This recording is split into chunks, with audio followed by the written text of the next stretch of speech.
Revisão sobre a comunicação transcultural do Evangelho. O que é comunicação? A pergunta do milhão. O que é comunicação?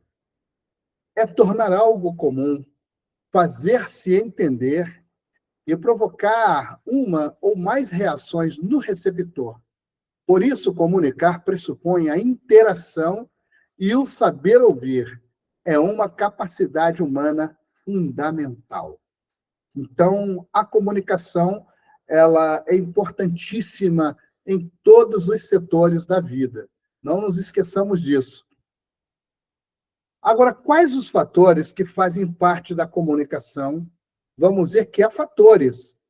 O que é a comunicação nós já vimos, certo? Agora, na comunicação temos um emissor, mensagem a ser enviada, codificação da mensagem, canal, a mensagem recebida, mensagem codificada e receptor. Exemplo, neste momento, eu estou sendo o emissor, eu estou falando, eu estou comunicando alguma coisa. E qual é a mensagem a ser enviada? Exemplo, a aula de hoje. A codificação da mensagem, ou seja, esta mensagem ela precisa ser codificada. No caso, nós estamos usando um sistema de transmissão, que é o Meet, certo? Aqui temos o canal, certo? Também vamos considerar que é o Meet. A mensagem recebida pelos alunos. Qual é a mensagem? A aula de hoje, cujo tema é a revisão sobre comunicação transcultural do Evangelho. Esta mensagem ela é decodificada e vocês a recebem aí em tempo real, praticamente. Entre eu falar e vocês receberem a mensagem, isso dura menos de 1 segundo, aproximadamente. O que pode interferir no entendimento da comunicação, sempre haverá fatores que vão querer impedir a nossa comunicação. Então, nós precisamos entender isto. Então, o que pode interferir no entendimento da comunicação? Ruídos. Portanto, ficar atento ao método de comunicação deve ser de acordo com quem ouve. Por exemplo, vocês já viram que às vezes a gente está numa aula e às vezes alguém esquece um microfone aberto? Vocês já perceberam? Aí tem um barulhinho que ele acaba, por menor que seja o ruído, ele acaba interferindo na comunicação.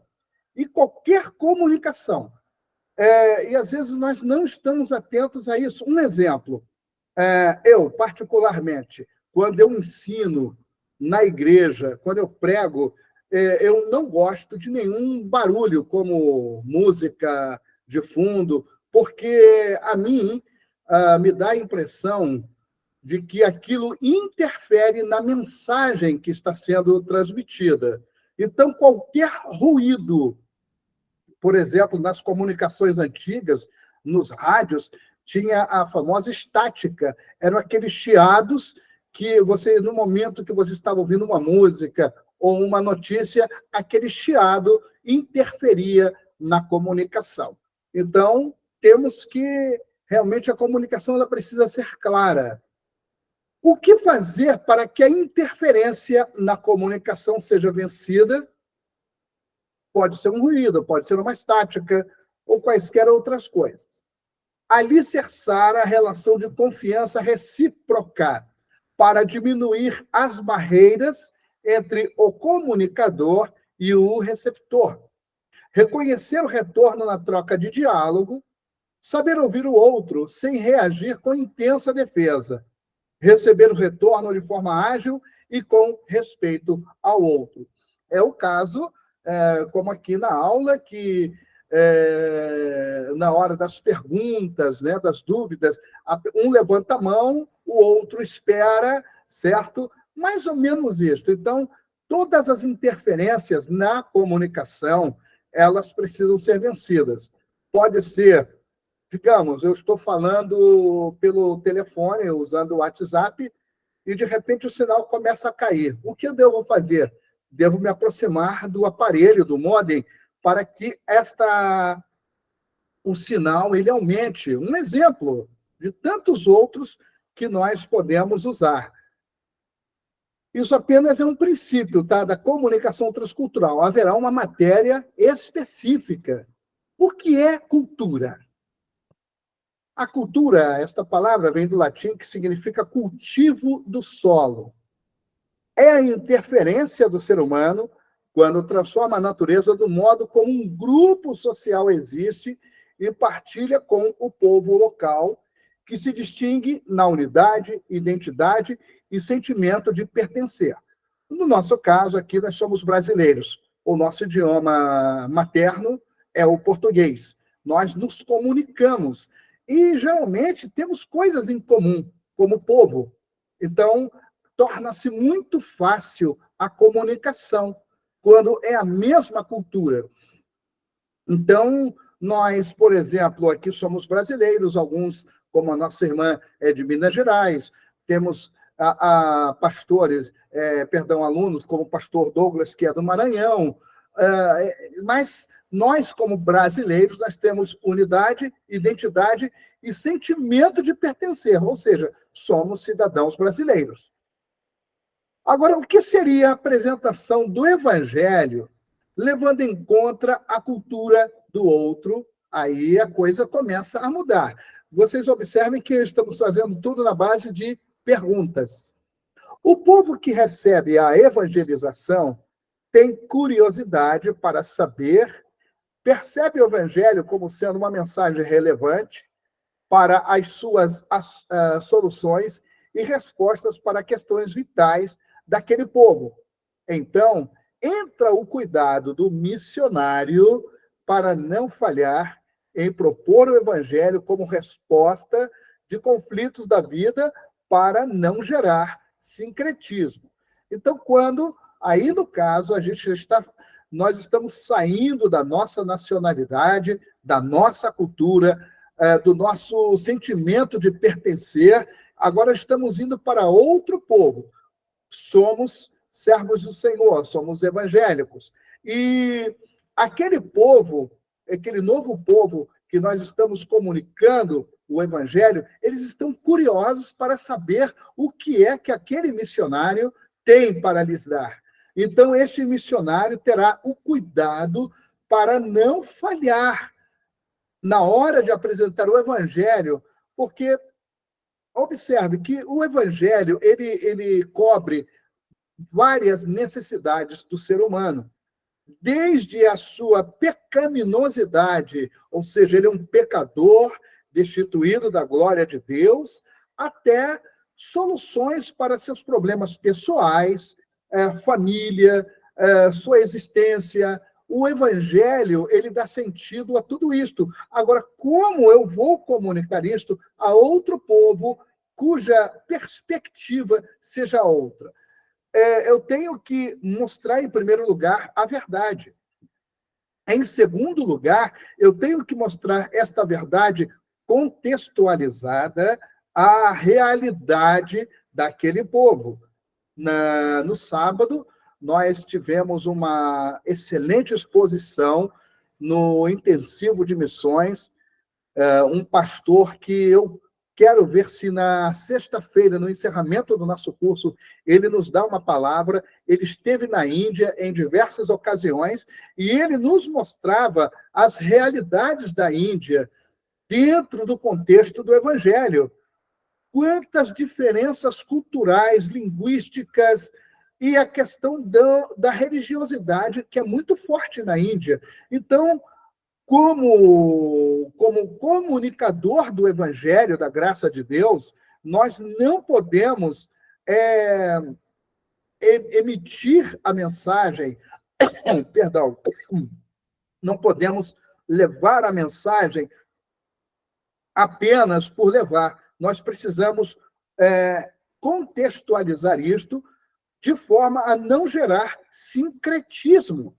O que é sincretismo? É a mistura de crenças. Então, nós não podemos fazer isto de forma alguma. o evangelho, ele é um agente transformador. Não nos esqueçamos disso jamais.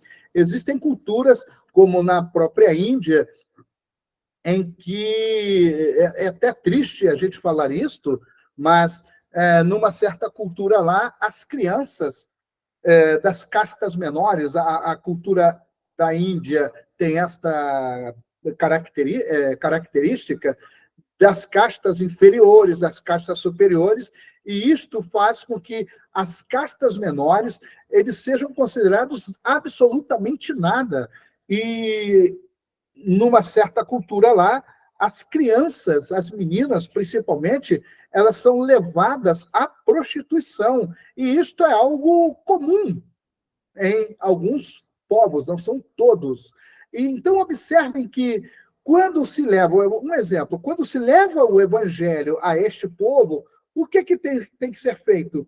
O pecado, porque isto é pecado, certo? Isso tem que ser confrontado à luz da palavra de Deus, para que essas pessoas deixem essas práticas não apenas culturais, mas pecaminosas na nossa maneira de ver a Bíblia, e que não haja uma mistura do evangelho com essa crença hinduísta de que é comum as crianças se prostituírem. Eu estou dando apenas um exemplo de tantos outros que eu poderia dar aqui no contexto da comunicação do evangelho. Existem culturas que, por exemplo, eu aprendi isso até aqui no Brasil, alguns povos europeus, eles acham comum dos jovens que querem se casar, eles primeiro vão viver juntos, vão viver como casal, ou seja, vão viver maritalmente,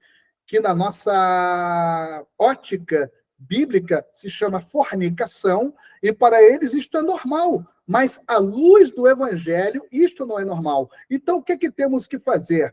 É apresentar o evangelho como uma resposta a esses problemas que até algumas culturas apresentam, e não gerar o sincretismo. Exemplo, falando deste problema que eu acabo de lhes apresentar. O que deve ser feito?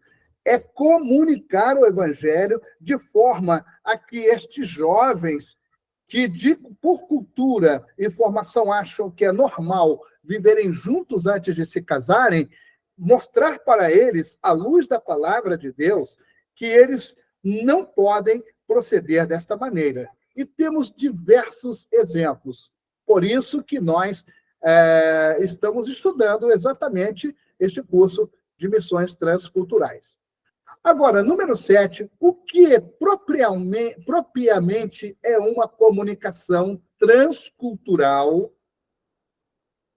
É um entendimento entre o emissor e o receptor de culturas diferentes.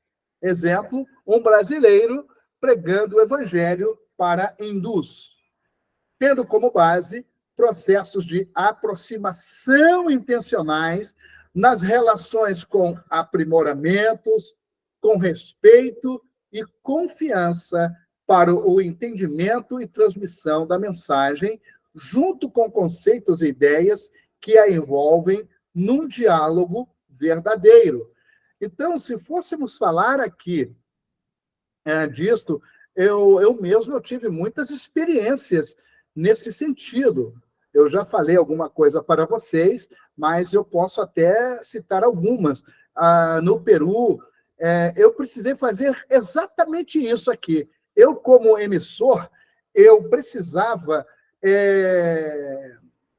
me aproximar, e minha aproximação era intencional, então eu tinha que estabelecer um relacionamento com aquelas pessoas, tinha que dialogar, tínhamos que conversar.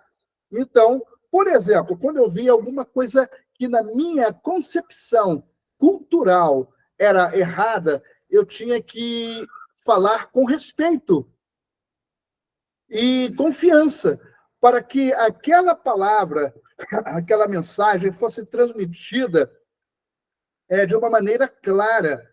Eu posso citar vários exemplos, eu vivi muitas coisas assim. Eu sempre digo que o Peru é uma grande escola de missões transculturais, porque são culturas, eu não digo uma cultura, mas diversas culturas em um só país. São várias etnias, são vários idiomas, inclusive, vários costumes, várias culturas. Então, quando a pessoa está neste meio, ela precisa fazer exatamente isto. Que elementos devem ser considerados para a apresentação do Evangelho em outra cultura? O que nós precisamos fazer? Após uma comunicação introdutória eficiente e o missionário interpretando a Bíblia, é preciso ir ao povo, viver como este povo, servir o povo, planejar com eles, começar com o que eles já sabem, construir com aquilo que eles têm, ensinar participando, aprendendo, fazendo, ensinar, mostrando. Isto aqui é um resumo.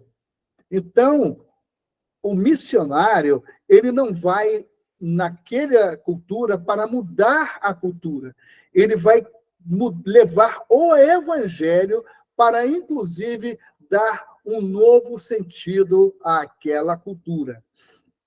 Uma coisa que eu fiz no Peru, na igreja onde eu estive, por cerca de 2 anos e meio, foi eu percebi que metade dos irmãos não falavam o idioma espanhol. Eles falavam outro idioma que era, digamos, de mais de séculos, de antes da chegada dos colonizadores espanhóis. Então, eu tive, graças a Deus, a sensibilidade para abrir mão de muitas coisas para que aqueles irmãos pudessem ter uma participação maior na igreja. Então, começamos a ter cultos no idioma que eles falavam. Quem não pregava eu não pregava nessas ocasiões. Eles tinham a escola dominical no seu próprio idioma, eles tinham seus cultos nos lares também.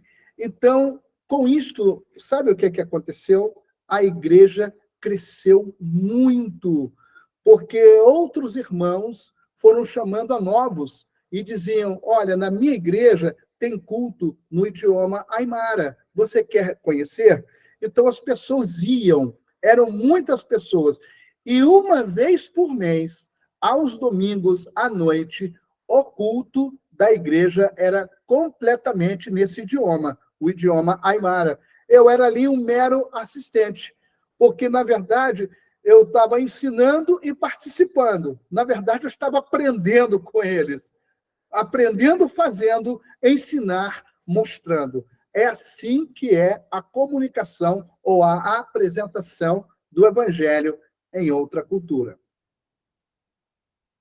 Tendo em vista a boa comunicação e o significado e o contexto das palavras, o que se entende por uma contextualização missionária é transmitir no ensino de tal maneira que Cristo é o que determina a vida em cada detalhe.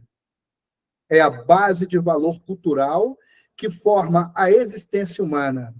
Isso transforma a definição abstrata que muitas culturas têm sobre Jesus Cristo ou transforma a ideia de ser só mais uma história qualquer. Existem culturas, queridos irmãos e alunos, que conhecem a Jesus Cristo, mas Jesus Cristo é um mero personagem da história. Jesus Cristo, em muitas culturas, e inclusive isto nós ouvimos no sábado, na Índia tem um templo que fala de Jesus Cristo, mas Jesus Cristo, para eles, é mais uma encarnação. Nós sabemos que Jesus Cristo é o Filho de Deus. Jesus é o Verbo que se fez carne. Jesus veio para salvar o homem dos seus pecados. Mas, em algumas culturas, a ideia que as pessoas têm de Jesus é esta.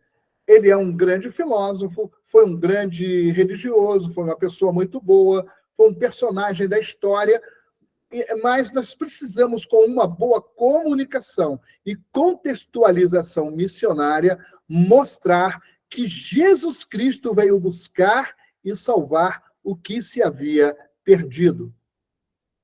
Número 10.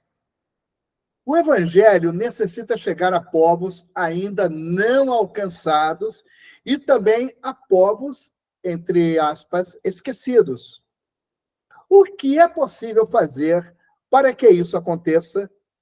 Que elementos precisam estar presentes num diálogo significativo para com eles? E como poderão ser alcançados? Podemos seguir os princípios bíblicos, sendo inegociável qualquer sincretismo. Também é importante fazer o povo perceber que Deus fala a sua língua.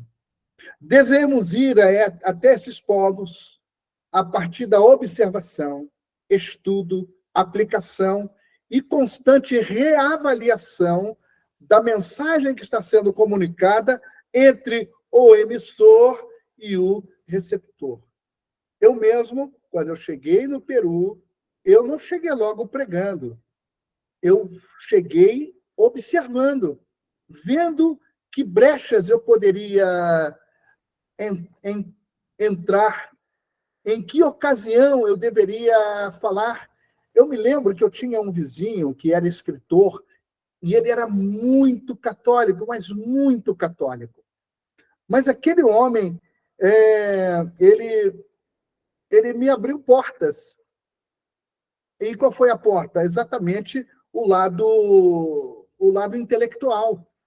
Ele soube que eu tinha sido professor universitário e quis me conhecer. Ele sempre me dizia: eu sempre quis conhecer um brasileiro, e ainda mais alguém com um nível como o seu. E a partir dali, pudemos conversar muito. Ele era o meu receptor e eu era o emissor. E eu pude, em muitas ocasiões, compartilhar com ele o evangelho do Senhor Jesus.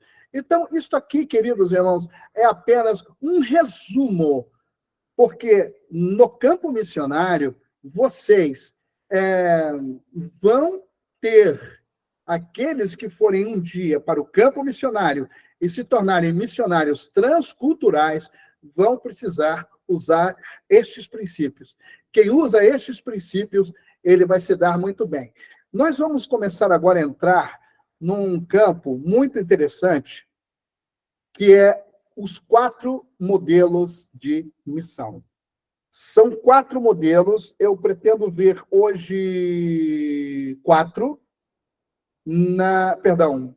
2, e na próxima aula 2. Espero que seja assim, pois na sexta-feira eu quero fazer o encerramento do curso, inclusive alguns irmãos estão convidados para assistir a aula conosco. A Escola de Missões estará abrindo o link para várias pessoas. Quem quiser pode entrar nesta aula, e nós vamos ter o encerramento e também a presença desse pastor que esteve na Índia. O nome dele é André. Eu vou estar confirmando na quarta-feira a presença dele aqui. Então, vamos ver. 4 modelos de missão. Hoje, muitas perguntas estão sendo feitas sobre a necessidade de agências missionárias e de treinamento intercultural ou transcultural. Essa palavra intercultural, ela é sinônima, tá? Quando falamos sobre arbítrio, pensamos em recrutar, selecionar, treinar, enviar e supervisionar missionários do campo. Se uma agência não considerar essas atividades como objetivo, dificilmente conseguirá sobreviver ou ser aceita como agência missionária. Uma agência missionária, ela tem grandes responsabilidades. A agência missionária deve fazer o seu trabalho de forma completa, com princípios e também com continuidade até atingir o objetivo. O objetivo, uma plantação de igrejas cuja meta seja fazer discípulos.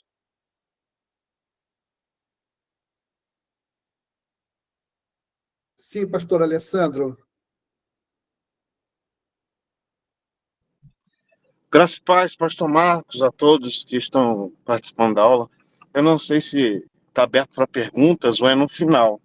A gente está deixando para o final. Estamos deixando né? para o final, tá bom? Que mudou o assunto e a pergunta que eu tinha é com relação à cultura. Mas eu deixo tudo bem, mas tudo bem. Vamos, então aproveitemos, que aí a gente depois entra no assunto. Sim, pastor, pode fazer a sua pergunta.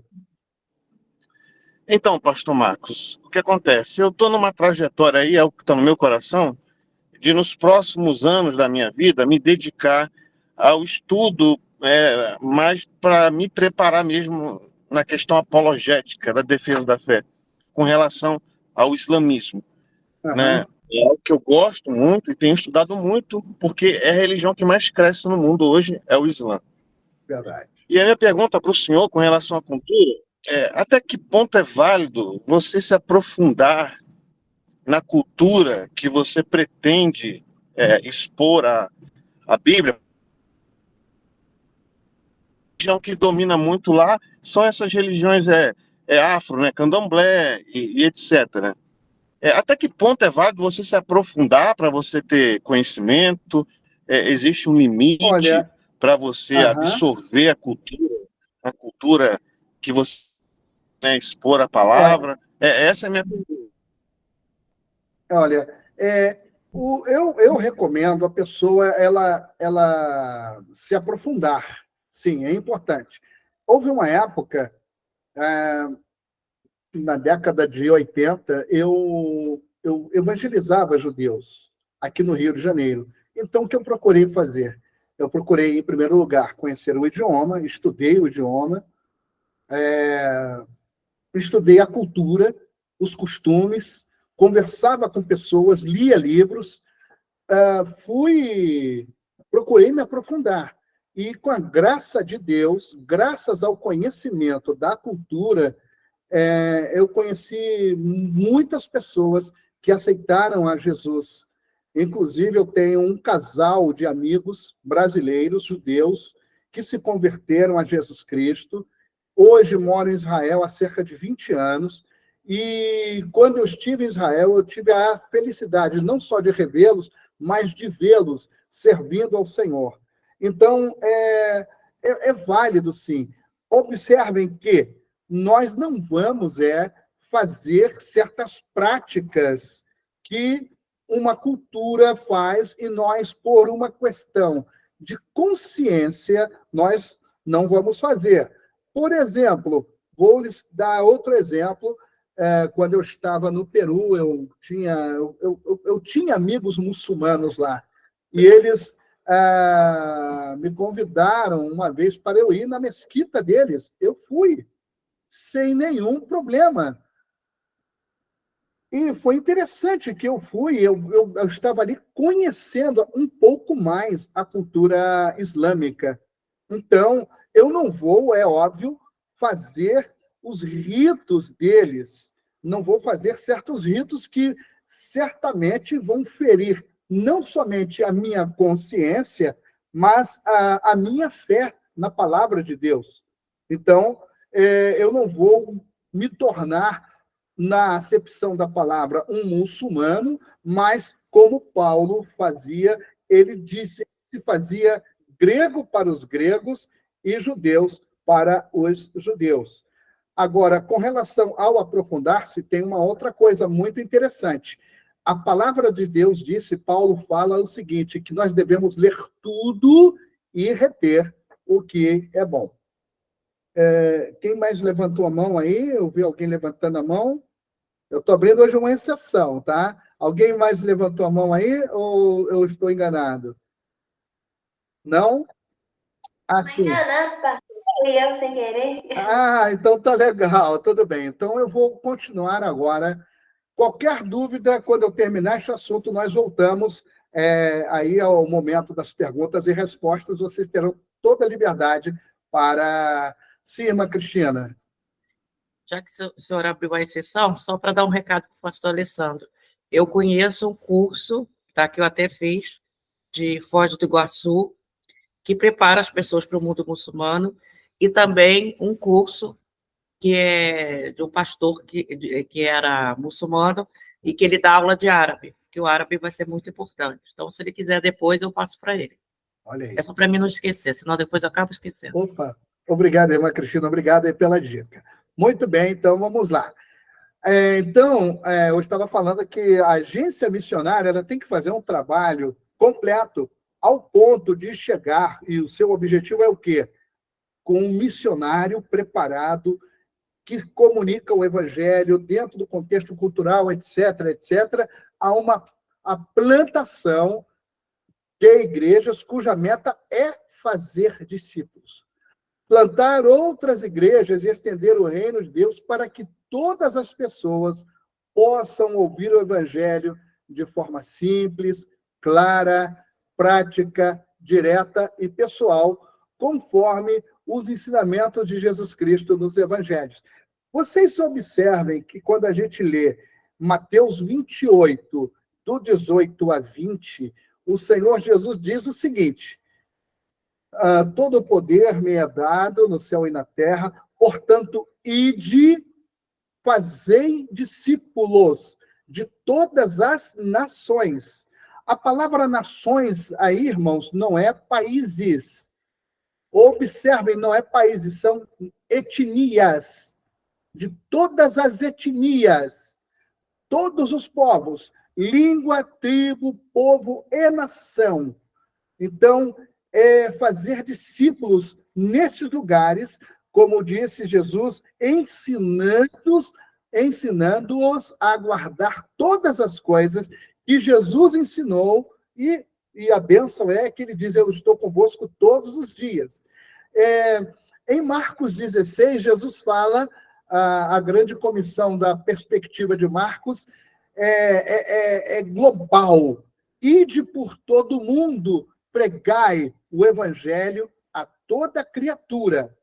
Quem crê e for batizado será salvo. Quem não crê será condenado. Marcos é bem direto, mas a ideia é em cada etnia chegar o reino de Deus. Ele tem que se estender, como disse o profeta, de forma que o conhecimento do Senhor cubra a terra como as águas cobrem o mar. A agência missionária é o departamento que ajuda a igreja a canalizar seus recursos de forma mais prática e objetiva. Então, uma agência missionária ela tem muitas responsabilidades. E, graças a Deus, nós conhecemos agências missionárias com muita responsabilidade, com muita seriedade neste propósito. Este trabalho conjunto economiza tempo e recursos financeiros. Uma agência missionária deve ter uma visão muito clara do ministério de Jesus. Você não pode fazer discípulos à distância, usando apenas a mídia. Tem gente que está tentando fazer isto, mas não é recomendável. Através dos meios de comunicação, podemos dar algumas informações, mas nunca formaremos discípulos, porque a formação vem de um estilo de vida, de uma caminhada com Deus, de uma caminhada juntos, compartilhando a palavra de Deus dia após dia. Tem um microfonezinho aí ligado. Lembre-se dos ruídos que nós vimos na comunicação. Muito bem. Realmente, isso daqui é uma coisa muito importante. Por exemplo, o nosso curso, ele está sendo à distância. Porém, nós teremos os nossos encontros, nós teremos os nossos cafés com os professores, e ali estaremos mais juntos. Vamos trocar ideias, vamos fazer perguntas, porque, tal qual um discipulado requer não apenas estudos, mas discipulado é formação. que vem de um estilo de vida. O discípulo, ele aprende de alguém que seja exemplo de vida, alguém que caminhe com Deus, e de uma caminhada juntos. O discipulado significa também estar juntos, compartilhando a palavra de Deus dia após dia. O que a igreja não fez em quase 2000 anos de evangelho, devido ao legalismo e à política denominacional, foi que perdeu todas as terras bíblicas e o Islã as tomou, mas é possível recuperá-las e terminar a tarefa de evangelização do mundo em nossa geração. Por exemplo, se você for hoje às 7 cidades da Ásia Menor, na Turquia, ali o evangelho perdeu terreno. Por quê?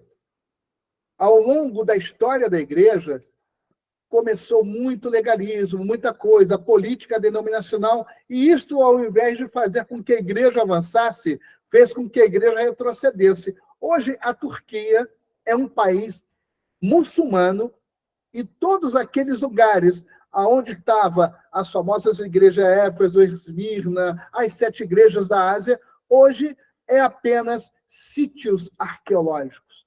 As igrejas lá se perderam. As igrejas acabaram. Por causa de quê? Legalismo. O que é legalismo? Excesso de leis. Leis, não pode isso, não pode aquilo, não pode isso, não pode aquilo e tal. E a política denominacional. Eu não quero me aprofundar muito nisto, mas até hoje, o que atrasa muito a obra de Deus são essas duas palavrinhas aí que estão em azul, o legalismo e a política denominacional. Porém, é possível recuperar esses países, essas nações para o Senhor. Para realizar este trabalho, devemos unir forças e escolher um bom modelo de agência missionária que responda aos requisitos e padrões bíblicos. A seguir, apresentaremos os 4 modelos mais comuns de agências missionárias, com as consequências e resultados de cada um deles. Então, agora nós vamos entrar num terreno que eu acho muito interessante. Vejamos. O modelo 1, a igreja como enviadora.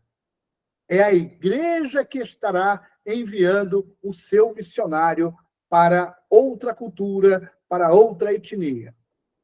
Este primeiro modelo parece, em teoria, o mais correto, mas na prática produz os seguintes efeitos. Na igreja, observe o que acontece na igreja quando este modelo é empregado. Falta de conhecimento sobre as necessidades do campo missionário. A igreja simplesmente quer mandar. E olha, tem igrejas que pegam pessoas sem formação, sem conhecimento na palavra, pegam porque ela é assídua na igreja, dá um bom dízimo. De verdade, irmãos, isso acontece. Eu já vi isso acontecer. Mas não conhecem as necessidades do campo missionário. A outra coisa, falta de conhecimento sobre como enviar e apoio financeiro. Mandam a pessoa, não sabem como a pessoa vai, não providenciam nada, não se informam se a pessoa naquele país precisa de visto, como é que ela vai morar, e a questão do apoio financeiro. Mandam uma ofertinha, perdoem-me a palavra mais assim coloquial, mandam uma ofertinha para o missionário, esquecendo-se que aquele missionário é um ser humano, tem família e precisa viver com dignidade. Falta de conhecimento de como supervisionar o campo. Dificuldades de comunicação com o missionário. Um dos maiores problemas entre a igreja local e o missionário é a comunicação.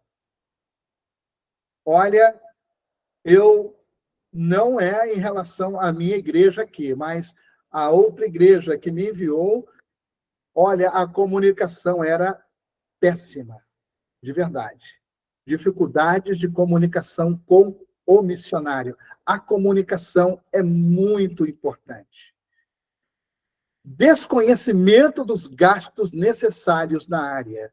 Cada lugar tem a sua realidade econômica. E uma igreja, às vezes, não reconhece isto. Dá uma oferta de R$ 100, pensa que o missionário vai passar muito Pastor, bem com aqueles... Quem está desculpa, falando? Renata. Sim, Renata, fale. Essa dificuldade de comunicação, você fala em entendimento, é isso? Entendimento entre partes ou por não ter comunicação mesmo? É por não ter comunicação, minha irmã. É por não ter comunicação. Hoje em dia, eu vejo eu conheço muitos missionários, eu me comunico com muitos missionários. Tem missionários que falavam comigo o seguinte: Marcos, há mais de 2 anos que eu não recebo um telefonema ou uma carta da minha igreja. Imagine, irmãos, eu nos meus primeiros meses do campo missionário, o que eu mais fiz foi atender missionários abandonados. Simplesmente foram abandonados. E 100% desses missionários eram brasileiros. E, lamentavelmente, oriundos de igrejas pentecostais. Muito bem. Então, o desconhecimento dos gastos necessários na área. Boas perguntas que vocês estão fazendo, hein? Risco de dar muito ou pouco dinheiro ao missionário. Eu falei ainda há pouco que eu conheci missionários abandonados. Eu conheci um que era, inclusive, meu xará, se chamava Marcos, era de um estado do norte do Brasil. Foi enviado para o Peru com esposa e 4 filhas. Estava há 2 anos sem receber 1 centavo da igreja. E na mesma cidade havia outro missionário brasileiro, de um estado da região sudeste do Brasil, que ele ganhava um salário exorbitante. O homem vivia nababescamente. Então, observe o contraste. Então, existe esse risco de dar muito ou pouco dinheiro ao missionário. Então, é o modelo da igreja enviadora, o modelo número 1, a igreja como enviadora.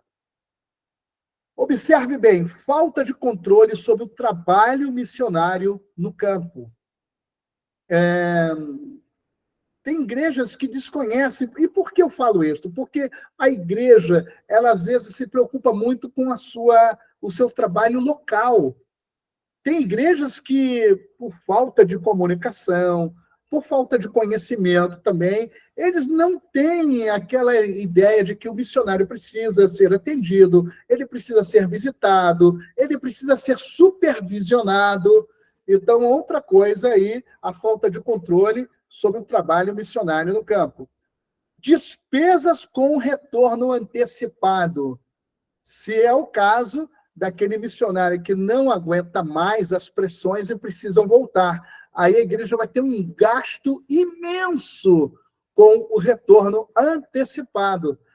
E o pior ainda é quando o missionário fica entregue à boa vontade daquelas pessoas que o hospedam. No campo, estamos vendo ainda o modelo número 1, no campo.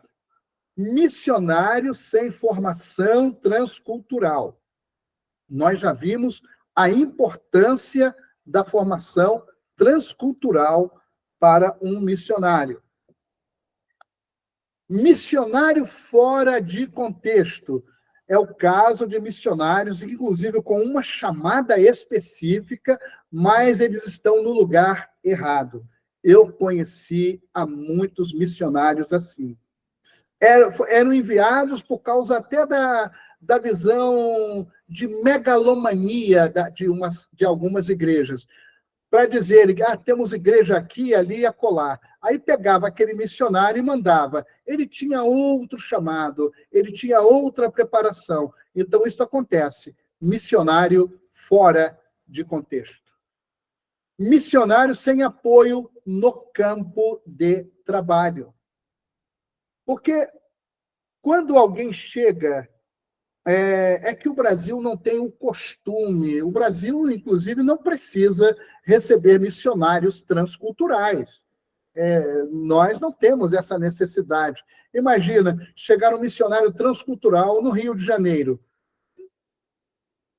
Ele não tem necessidade, mas em outros países latino-americanos, na África, na Ásia, na Europa até, ok? O que acontece? Chega um missionário de uma igreja, ele é mandado por uma igreja, chega ali e abre uma nova igreja. É o que vai acontecer. Ele não vai ter apoio de outras igrejas, porque outras igrejas, inclusive, se sentirão tristes e até ofendidas. Então, eles não vão dar apoio. Primeiro, porque não conhecem aquela pessoa estranha que chegou, mal fala o idioma deles, mal conhece a cultura deles. Então, não haverá apoio no campo de trabalho. Missionário sem saber como ou onde trabalhar no campo. Ele chega ali, é tipo assim, bem, nós mandamos você para o campo, agora te vira. E isso acontece, meus irmãos. Conflito com igrejas existentes.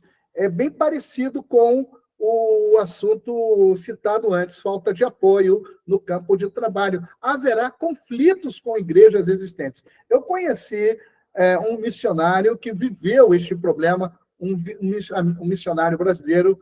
Nos tornamos, inclusive, amigos, e ele faleceu, inclusive, no ano passado. Eu me lembro que ele chegou numa cidade do Chile, abriu uma igreja que era, tipo, igual uma igreja brasileira. Ele não falava espanhol bem, aí ele cantava hinos em português, e começou a haver problemas com as igrejas ali daquela cidade, porque elas achavam um absurdo aquilo. E ele se esforçando. Ele foi até humilde e depois me pediu ajuda e, graças a Deus, o problema acabou. Mas pode haver isto, conflito com igrejas existentes. Problemas denominacionais também, frustração, retorno, reclamações e insegurança. Irmãos, é triste. É triste quando um missionário chega a este ponto daqui, que eu estou mencionando agora. Agora, que tipo de igreja esse missionário do modelo 1 plantará? Vamos ver. Caso ele consiga plantar uma igreja, ela poderá se tornar uma subsidiária eterna de sua denominação de origem. Eu já tive assim, a oportunidade de ver no Peru, acho que na Argentina, no Paraguai também, missionários dentro desse contexto aqui. Havia lá uma igrejinha, congregação da igreja tal, do campo tal. Então, caso ele consiga plantar uma igreja, ela poderá se tornar uma subsidiária eterna de sua denominação de origem. Pode ser uma igreja descontextualizada, sem respeito pelos nacionais, passando a ser vista por si mesma como um corpo estranho. É um peixe fora d'água. Agora, quando é dentro dos parâmetros, dentro dos canais competentes, ela se tornará uma bênção, ela ganha o respeito das pessoas, mas aqui neste contexto ela é vista como um corpo estranho. Certamente será uma igreja com dificuldades de crescimento. Foi isto que eu vi em alguns lugares. Vamos, então, aqui ver o modelo número 2. Vimos, em primeiro lugar, a igreja como enviadora, agora é somente a agência. Este modelo em que a igreja atribui ao seu missionário total responsabilidade pela agência, rompendo a relação igreja-agência, embora possa parecer confortável e prático para a igreja, está fora dos princípios bíblicos, resultando nos seguintes efeitos. Na igreja, observem bem o que é que acontece. Falta de comunicação com o missionário, muito parecido com um, porque a igreja joga a responsabilidade para a agência. Falta de informação sobre o trabalho, o missionário vai dar o relatório e tal para a agência e não para a igreja.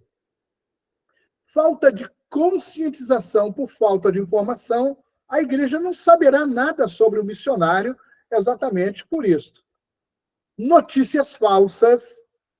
Uau! As fake news, elas não são de hoje, não. Olha, eu conheci missionários que, para impressionar as suas igrejas, inventavam batismos, batizamos 300 pessoas, fizemos isso, fizemos aquilo, para ver se impressionava a igreja. Notícias falsas. Podem esquecer o missionário. Por quê? Ele está pela agência. E responsabilidades para com o missionário diante dos seus problemas ou dificuldades. Se a igreja não tem comunicação, se a igreja não tem informação, se a igreja não tem conscientização, haverá sim estas irresponsabilidades para com o missionário. Agora, observe o que acontece na agência. Ela oferece informações, claro. O missionário vai dar informações à agência. A agência, ela oferece preparação. Envio independente separado da igreja local. Não é assim. A agência, ela vai mediar o envio do missionário. Missionário sem supervisão no campo. Isso acontece muito. Missionário sem critérios de atuação quanto ao ponto de vista dos não alcançados. Algumas missões que o missionário vai, às vezes, brincar com criança, às vezes. Algumas coisas que não realmente vão cobrir, não vão suprir a necessidade do campo. Má distribuição de recursos. É uma luta que algumas igrejas passam com algumas agências missionárias. A má distribuição de recursos. É o caso de igrejas que dão até o salário, ou a oferta, ou a prebenda daquele missionário, mas aquele dinheiro, por uma falta de uma boa administração, aquele dinheiro ele é distribuído para outros missionários que não têm recursos, etc., e o que chega para o missionário é pouco. Eu conheci um caso de um casal, eles estiveram num país muito difícil, e durante um bom tempo, a agência que os enviou deixou de enviar por mais de um ano o salário que a igreja deles mandava, porque aquele salário, segundo aquela agência, precisava ser distribuído para outros missionários, de maneira que não chegava quase nada para aquele casal. Isto trouxe muitas frustrações, muitos problemas. No campo, missionário sem plano de trabalho. Missionário necessitado. Observe, olha as consequências. Igreja dividida. Por quê? Polêmicas, porque mandamos o missionário para aquele lugar. E igreja dividida. E este não é o propósito de Deus. Choque transcultural. Aquele missionário sequer teve uma boa formação, foi enviado, como diziam os antigos, a toque de caixa, e não é assim. Se ele não tiver uma preparação adequada, ele vai sofrer muito com o choque transcultural. Trabalho secular no campo. Observe, ele vai chegar ali, se ele não tem o seu sustento garantido, se ele não tem plano de trabalho, a igreja dele já está dividida e até, de repente, já não manda mais nada para ele. E ele está ali. Ele vai acabar procurando trabalho secular no campo. Irmãos, é uma situação degradante para um missionário, quando chega a este nível daí. Mas pastor, ele está fazendo tenda, ele tá, na verdade, se sustentando, e se ele tiver família, a sua família, pela irresponsabilidade, tanto da igreja que o enviou, como da missão, ou da agência missionária, que não sabe administrar corretamente. Aí, perdão, aqui repetiu missionário sem plano de trabalho, missionário, repetiu de novo, está tudo aqui, trabalhar fora do contexto. Aí, outro problema, trabalho fora do contexto. É o caso de missionários que estão indo para um lugar quando eles deveriam estar em outro lugar, segundo a sua formação, segundo a sua chamada, principalmente.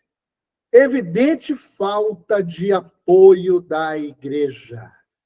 É triste, mas tem muitos missionários assim, e lamentavelmente brasileiros.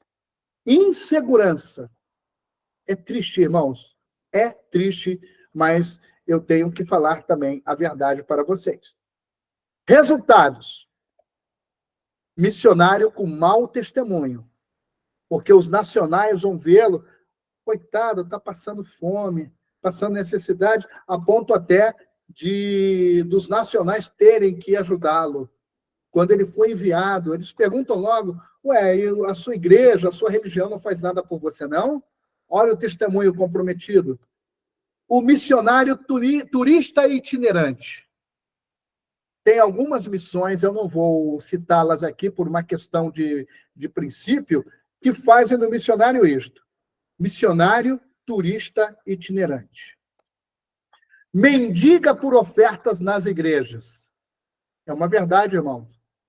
Eu, em 26 anos de campo missionário, nunca, creiam-me, nunca pedi oferta em igreja nenhuma. Nunca pedi. Porque eu não sou mendigo, eu sou embaixador de Cristo. E o Senhor sempre supriu as minhas necessidades. Trabalho sem raízes. Ele trabalha por trabalhar.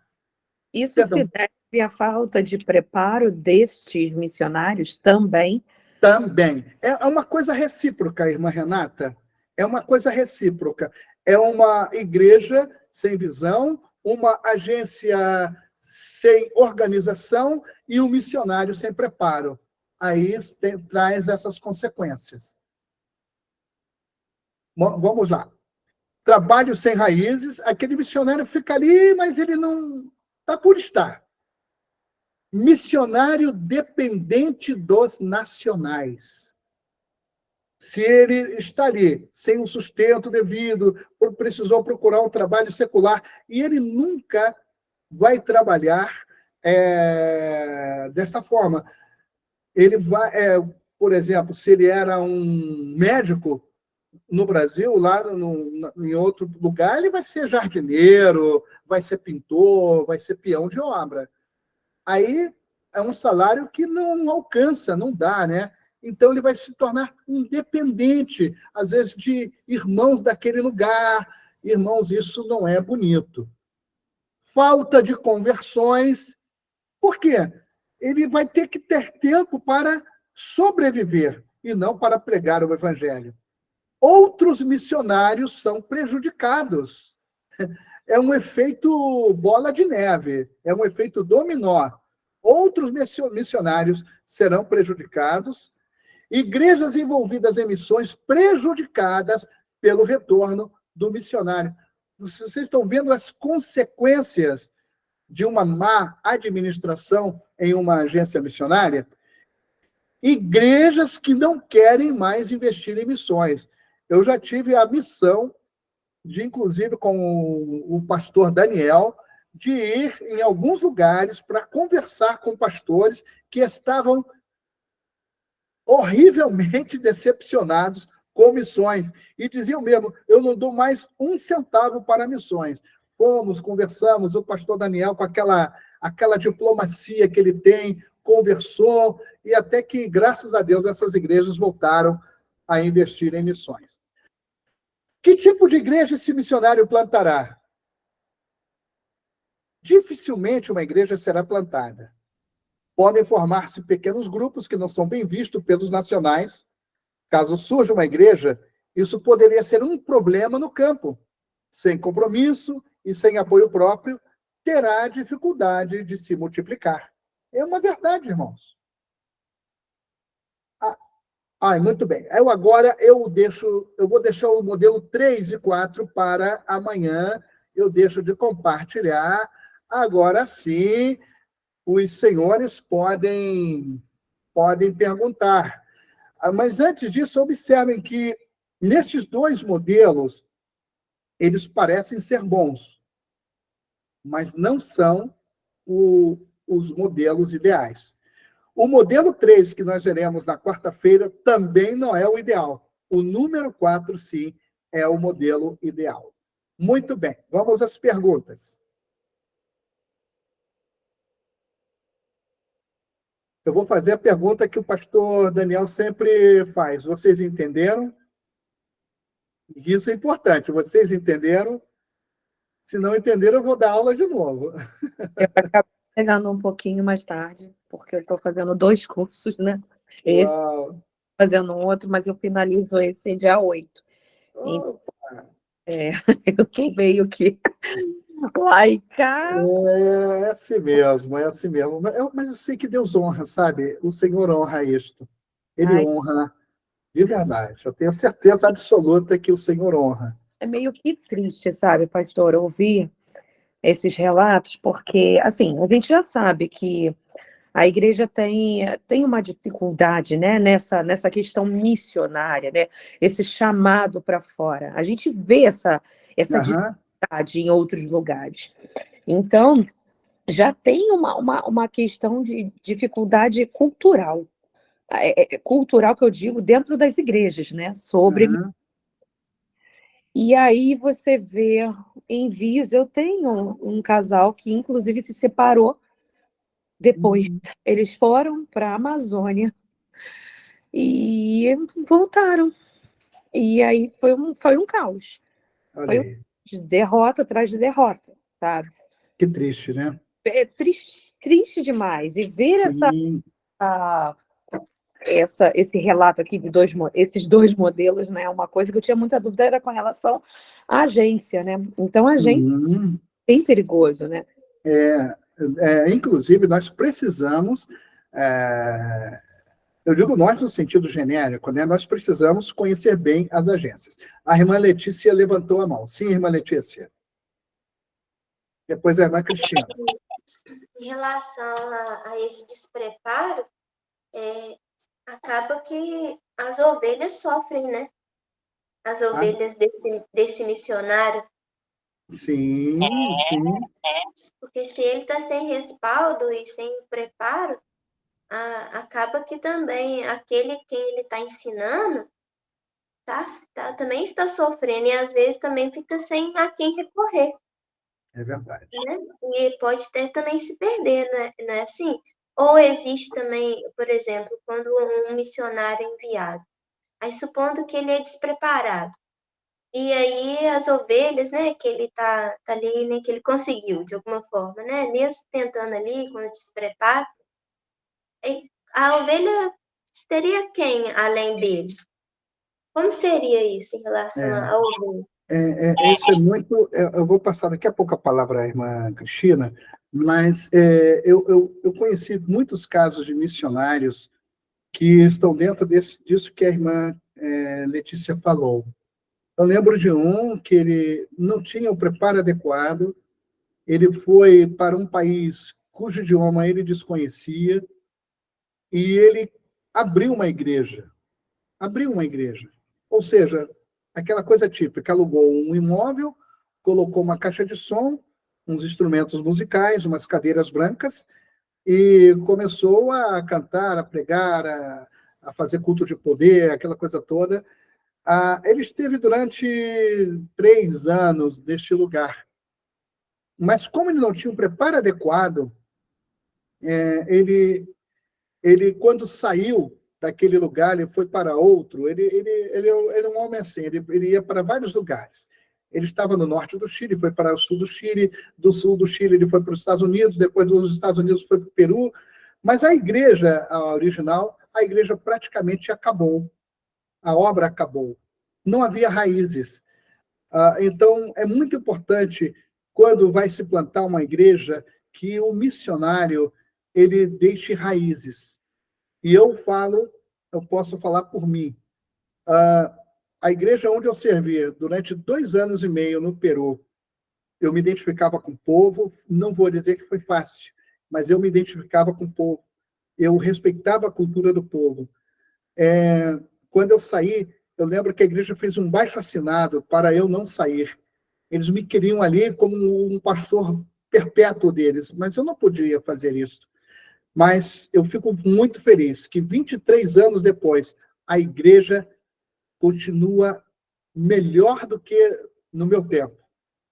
A igreja envia missionários, ordenou vários pastores, a igreja faz a obra do Senhor com afinco, com precisão, com qualidade.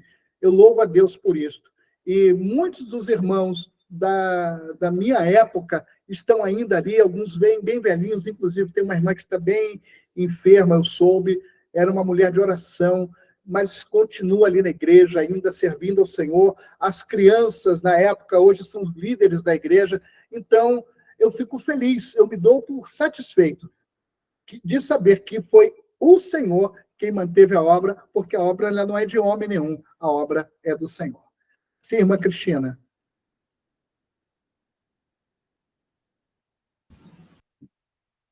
É que a irmã estava falando que, dependendo da agência, tem que tomar cuidado. Realmente tem que tomar cuidado, mas pelo que eu aprendi, o melhor modelo é quando a igreja está unida à agência. Exatamente. É isso que nós vamos abordar na próxima aula. Não pode estar um independente do outro. Isso realmente tem que tomar cuidado, né, com essas agências, porque tem agência aí, só quer ganhar dinheiro, infelizmente. Não é verdade. Os modelos são diversos, é por isso que eu estou apresentando hoje 2, e na quarta-feira eu vou apresentar mais 2. Sim, irmã Letícia? Pastor, eu separei uma pergunta aqui sobre a respeito da comunicação no início. Certo. Como se comunicar com clareza no sentido de... Porque às vezes você se comunica, mas a forma do receptor, né, da pessoa que vai receber, interpretar, é muito difícil. Exatamente. Como se comunicar com clareza?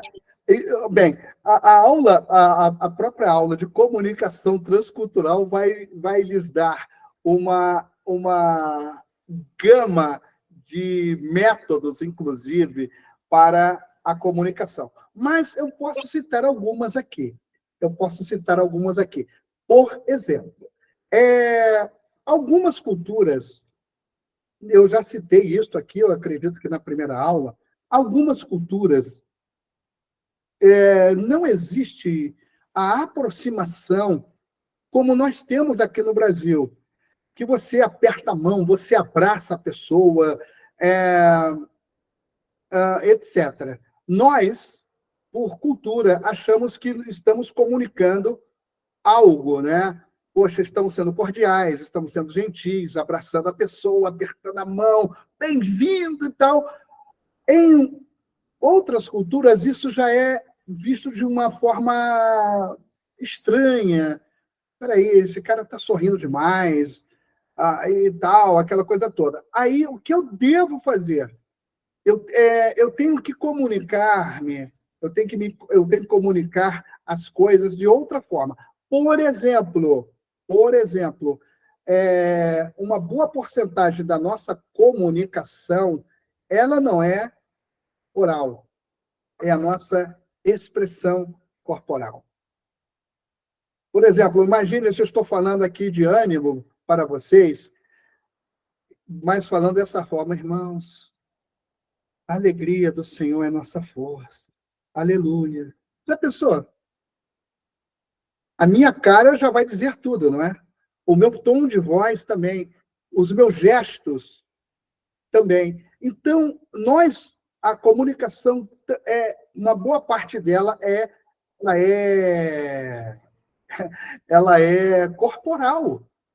A minha esposa, ela está dando um curso de homilética e ela está dando bastante ênfase a isto. Por exemplo, a maneira como eu me visto. Não estou dizendo que com isso eu vou andar com as roupas mais caras, mas a própria maneira como eu me visto, ela vai dizer quem eu sou. E tem vários fatores, vários fatores.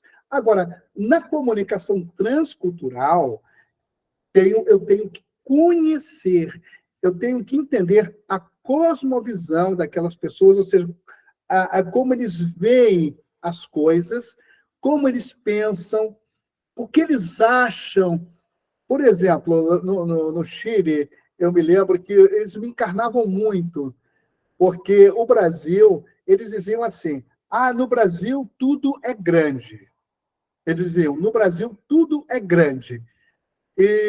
Porque o Brasil, na verdade, é o 5º maior país do mundo. Aí ficavam me encarnando, tudo é grande, tudo é grande. Aí eu falava, os problemas também, as dificuldades também. Então, era uma visão que eles tinham de nós brasileiros. Outra visão distorcida que eles tinham do brasileiro era que todos os brasileiros eram sambistas, que eles sabiam samba, e me perguntavam, Marcos, você sabe samba? Eu não sei nada. O quê? Futebol, outra coisa. Brasileiro gosta de futebol. Me convidavam para jogar futebol e eu nunca ia, porque eu sempre fui péssimo para futebol. Então, mas como é que eles nos veem?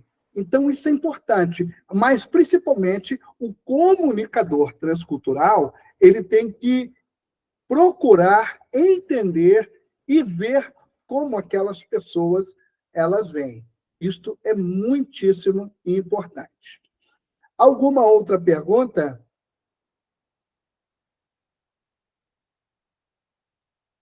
Eu acho que não, né? Eu acho que... Eu tenho, pastor. Fico até então pode perguntar. sem graça, mas pode perguntar, né? Com certeza. Por exemplo, eu não sei como é aí no Rio de Janeiro, né? Mas aqui a gente às vezes tem uma questão da cultura mesmo, que aqui eles são muito católicos, né? Isso. E o que acontece? Certa vez, eu trabalho com um centro de assistência social. E eu tenho, né, alunos de várias etnias também. Aqui tem bastante disso. Que E um dia eu interessante. tive que convidar um aluno meu que toca violão, ele aprendeu violão comigo desde os 5 aninhos, só que a família dele era muito católica mesmo. E assim, só que eles gostavam muito de mim, gostam muito de mim. E aí, o que aconteceu? Ele meio que fez um combinado, que eles iriam à igreja se eu fosse à igreja deles, né? E eu fui na igreja deles e fiquei lá. Eu achei tão assim, eu fiquei tão admirada. Eles me separaram o primeiro lugar para mim. Fiquei numa Olha vergonha. aí. Essa é uma cidade pequena, né? Aí eu fui na igreja católica. Aí os senhorzinhos, as pessoas idosas ficaram olhando para mim, assim, tipo assim, o que essa crente tá fazendo aqui, né? Porque aqui, de certa forma, criou nos antigos, né, cristãos, mais pentecostais, aquela coisa de que ir dentro de uma igreja católica era pecado, não podia, né? E aí até, né, fiquei muito assim, feliz com a recepção deles, e depois o filho deles cantou na igreja, foi lindo. Só que depois veio aquele bombardeio, né, de alguns cristãos mesmo, que eu estava em pecado, porque eu não devia ter feito isso. E, enfim, isso também acaba que entra naquilo que o senhor falou, né, dos 2 perigos da igreja, que é a política denominacional e o legalismo, seria isso? Sim, irmã. Tem a ver, sim. Tem a ver, sim.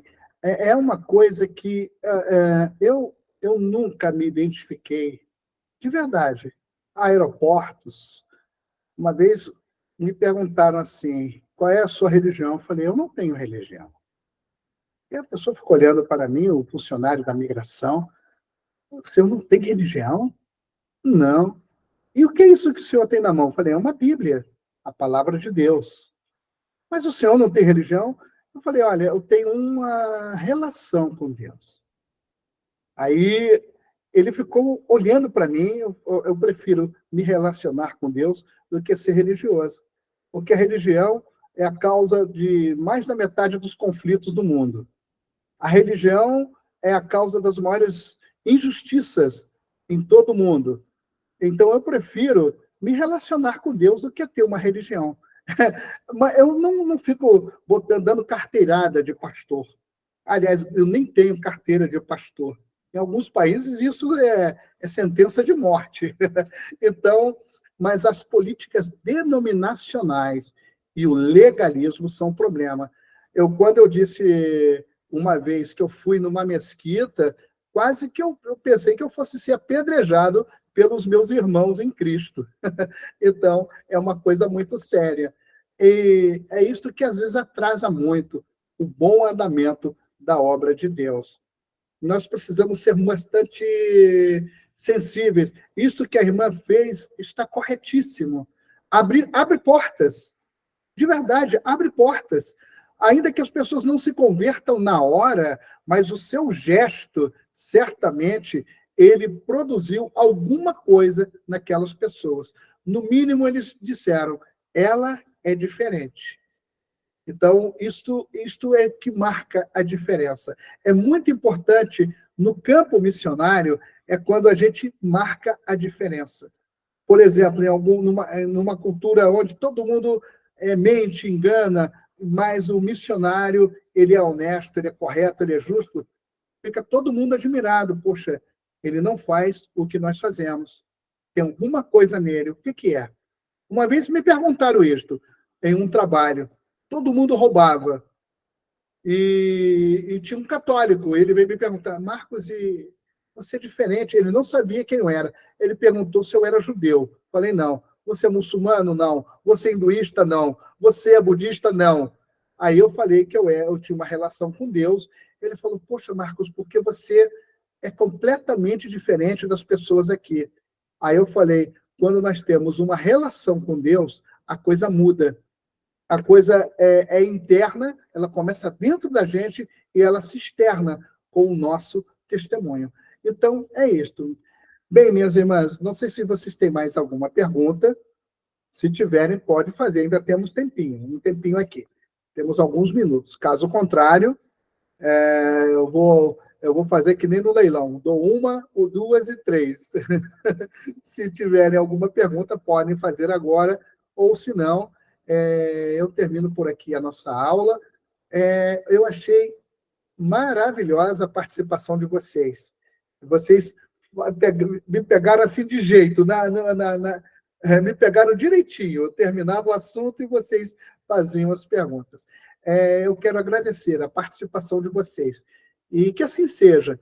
E que com isso também vocês cresçam, como diz a palavra da graça, no conhecimento de nosso Senhor e Salvador Jesus, e que em tudo o nome do nosso Senhor seja glorificado. Nós vamos orar ao Senhor e logo estaremos terminando esta aula.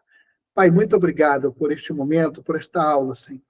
Eu quero te pedir, Pai, em nome de Jesus, ó Deus, que aqueles missionários, Senhor, que porventura forem enviados, ó Deus, sem o devido preparo, ó Deus, com problemas, com igrejas e agências, Senhor, que tu os assistas, ó Pai.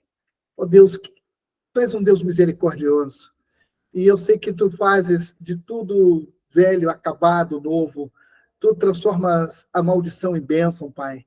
Eu quero te pedir, Senhor, estendas as tuas mãos sobre estes homens e mulheres. Eles te amam, Senhor, eu tenho a certeza disto. Eu sei que tu desejas o melhor para eles.